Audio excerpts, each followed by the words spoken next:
علیکم جی، کیا حال چال ہے؟ ٹھیک ہے آپ لوگ؟ اچھا، یہ میری ایک سیریز چل رہی تھی سی پیک کے حوالے سے، جس میں نے آپ کو سی پیک کا سارا انٹروڈکشن دیا. پھر میں نے سی پیکس کے بینیفٹس بتائے، اس میں جو پروسیس تھے وہ بتائے. پھر اس کے بعد میں نے اس کے ہارمفل افیکٹ بھی آپ کو ڈسکس کر کے بتایا کہ اس کے ہارمفل افیکٹ کیا تھے. پھر میں نے آپ کو یہ بھی بتایا کہ سی پیک کے اندر وہ کون سے فیسز تھے جن میں ایگریکلچر سیکٹر کو پروموٹ کیا گیا، جس میں انڈسٹری کو پروموٹ کیا گیا، جس میں انفراسٹرکچر کو پروموٹ کیا گیا. اب میری یہ جو ویڈیو ہے یہ اس حوالے سے ہے، تھوڑا سا ڈائیورٹ ہوگا یہ جیو پولیٹکس اور جیو اکانومکس. تو جیو پولیٹکس کیا چیز ہے؟ جیو پولیٹکس یہ چیز ہے کہ پولیٹیکل ویو کے تحت کوئی بھی ملک کسی بھی ملک پہ قبضہ کرے، کسی بھی ملک کے اوپر اس کی سوورنٹی کو ڈیمیج کرے، تو یہ اس کی کہتے ہیں کہ یہ جو ہے پولیٹیکل ایشوز کے اوپر بات کر رہا ہے. ٹھیک ہے، تو جیو اکنامکس کیا ہوتا ہے کہ ان امپلائمنٹ کو دور کرنا، جابس کو کریٹ کرنا، کسی بھی ملک کی اکانومی کو سٹرونگ کرنا. تو یہ ہماری جیو اکنامکس ہے، اور جیو پولیٹکس ایک الگ چیز ہے.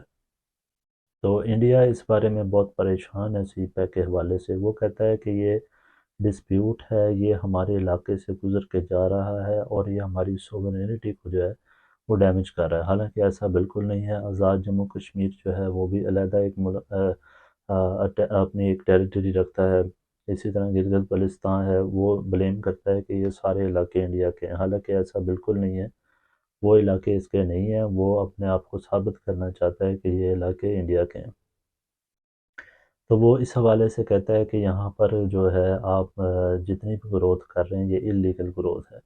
تو اس کو تھپکی کی امریکہ نے اس کو جو ہے کہا کہ آپ نے بالکل صحیح بات کی ہے، آپ نے بالکل اچھا ایک آرگومنٹ اٹھایا ہے. اس نے بجائے اس کو دفن کرنے کے اس پوائنٹ کو، اس نے اس کو ہائی لائٹ کیا. پھر پاکستان نے اس پہ سٹانس لیا کہ یہ اللیگل طور پر جو ہے قبضہ کیا ہوا ہے آزاد جموں اینڈ کشمیر پر انڈیا نے، جس کا خمیادہ جو پاکستان آج تک بھگت رہا ہے، جس کے پیچھے 3 جنگیں بھی ہو چکی ہیں.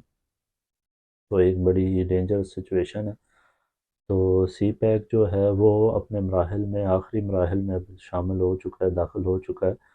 تو سی پیک کو زیادہ سے زیادہ پروموٹ کرنے کی ضرورت ہے، بلکہ انٹرنیشنل لیول پہ بھی، نیشنل لیول پہ، کیونکہ 70 کنٹریز اس کے ساتھ اٹیچ ہیں. تو چائنا نے بھی اپنا موقف بیان کیا کہ یہ ڈسپیوٹ ٹیریٹری سے نہیں گزر رہا، یہ ناردرن ایریاز سے گزر رہا ہے پاکستان کے. تو یہ کسی کو بھی اس حوالے سے پریشان ہونے کی ضرورت نہیں ہے. امریکہ کیونکہ اس کو اس لیے سپورٹ کرتے ہیں انڈیا کو کہ وہ اس کے چائنا کے اینٹی ہے، وہ چائنا کے خلاف ہے. چائنا کے ساتھ اس کی وار بھی قریب ہونے والی ہے.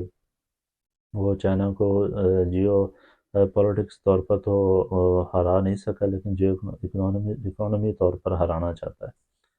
تو اس لحاظ سے یہ میری ایک چھوٹی سی کاوش تھی، چھوٹی سی ویڈیو تھی جو میں بنانا چاہ رہا تھا کہ جیو پولیٹکس کیا ہے اور جیو اکانومی کیا ہے.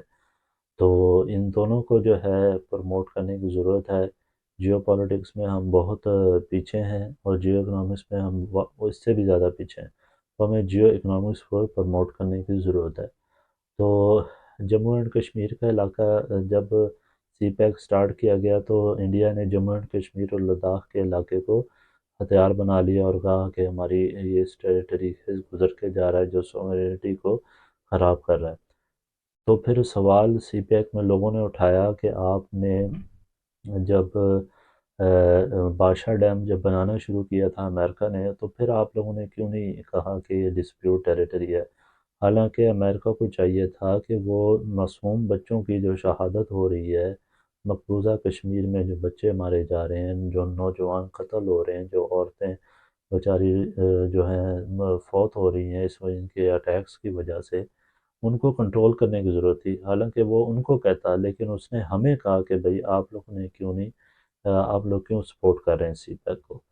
تو یہ سی پیک کی جیو پولیٹکس اور جیو اکانومکس کی جو سچویشن تھی وہ میں نے آپ کے ساتھ ڈسکس کی.